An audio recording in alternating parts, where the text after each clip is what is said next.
You ask Tiger to solve.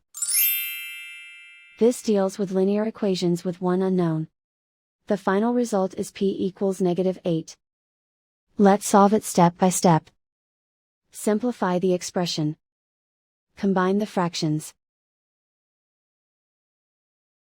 Combine the numerators.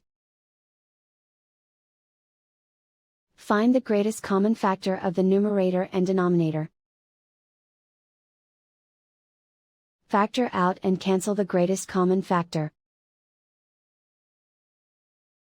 Isolate the y. Multiply both sides by inverse fraction 2 over -1. Group like terms. Multiply the coefficients. Simplify the arithmetic.